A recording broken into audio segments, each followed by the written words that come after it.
पहुंच करके कहा कि हे महारानी साहिबा, आप चलिए घर में, महलों में चलिए, क्योंकि आपकी बड़ी बहन आपका महलों में इंतजार कर रही है। इतनी बात जैसे ही सुनी ना महाराज, तो ये समझ लो सुरची के शरीर में ऐसा मालूम पड़ा किसी जहरीले बिच्छू ने टंक मार दिया।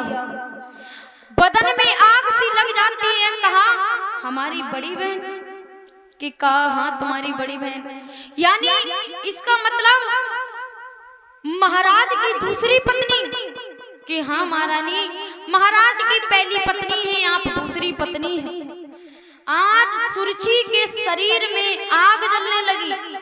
एकदम से महाराज को बुलाया, महाराज से कहा हे महाराज, आपने हमारे साथ में अच्छा नहीं किया, आप हमसे विवाह करके अपने पास तो ले आए, लेकिन महाराज आपने हमारे साथ में अच्छा नहीं किया। जब तुम्हारी एक रानी थी, हमारे साथ में विवाह क्यों किया? और दांते को मीस करके वो कहने लगी है महाराज, जब एक तुम्हारे रानी थी, मोए व्यर्थ ले आए हो, बाभोग करन को कापी थी, मोए भार झोंकबे को लाए हो।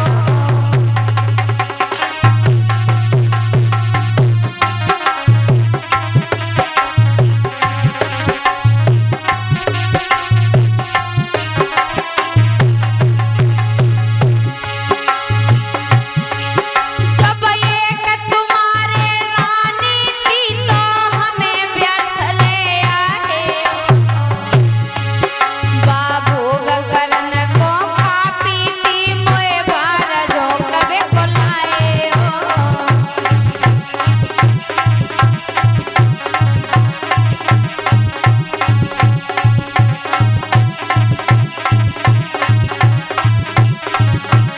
और कहा महाराज,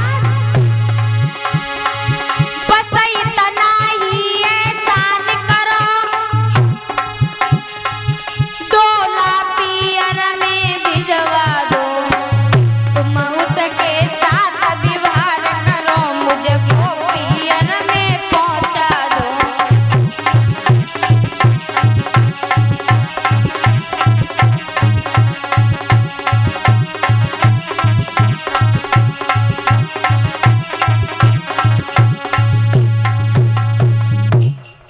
आज उसी समय जैसे ही महारानी ने महाराज से कहा, महाराज आपने हमारे साथ में बिल्कुल भी अच्छा नहीं किया, क्योंकि आप झूठ बोल करके हमसे विवाह करके यहाँ पर आए हो। आपने पहले हमें क्यों नहीं बताया कि आपके पहले रानी थी? आज महाराज कुछ नहीं बोल रहे थे, सुरची के सारे शब्द सुन रहे थे, और एक एक शब्द सुरची का महाराज के दिल में जाकर के ऐसे लग रहा था जैसे कोई छुरी से वार कर रहा हो। महाराज अंदर ही अंदर बहुत दुखी है।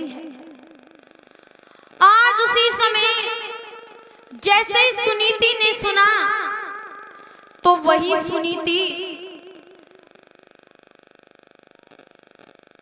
सुरची के पास में जैसे ही आई और सुरची से कहा कि हे बहन, तुम हमारी छोटी बहन हो, तुम हमारे साथ में हमारे महलों में चलो, क्योंकि तुम्हें नहीं मालूम है एक पुत्र के खातिर मैंने महाराज का विवाह करवाया है, क्योंकि घर में एक संतान हो जाए, और लेकिन तुम महलों में नहीं जा रही हो, तुम लौटने की बात कर रही हो। कहा बहन तुम हमारे साथ में महलों में चलो। एकदम जितना इतने शब्दों को सुना सुरची ने, एकदम से सुरची के पेट में लात मार दी। जैसे ही लात मारी ना, आज सुरची कहने लगी नालायक, तूने हमारा विवाह करवा सुनीति ने कहा बहन तुम एक बार हमारे महलों में तो चलो, क्योंकि धन धाम दौलत महाराज सब कुछ तुम्हारा है। मैं तुम्हारी दासी बनकर के महलों में रह लूंगी, लेकिन तुम हमारे साथ में चलो। आज वो सुनीति सुरची से निवेदन कर रही है, कहा बहन तुम जैसा कहोगी वैसा ही मैं करूंगी, लेकिन तुम हमारे साथ में एक बार चल दो। लेकिन भक्तों उसी समय सुरची ने कहा कि तुम हमारी शर्तों को मंजूर करोगी तभी हम जाएंगे। आज शर्त रख ली कि तुम्हें जौ की रोटी दी जाएगी और साथ में सब्जी नहीं मिलेगी, नमक के साथ में खानी पड़ेगी। तुम महलों में नहीं रहोगी, महलों से बाहर रहोगी और जहां पर खेतों में कागों को उड़ाओगी। सारी शर्त मंजूर कर ली। अब जब शर्त मंजूर हो गई तो वो छोटी रानी महाराज के साथ में महलों में चली जाती और वो बड़ी रानी जाकर के खेतों में रहने लगी, काग उड़ाने लगी। लेकिन ये भी समय समय की बात है, ना जाने ये समय हमें कहां से ला करके कहां पर रख दे, क्योंकि किसी कभी ने बताया ये समय भी बहुत बड़ा बलवान होता है।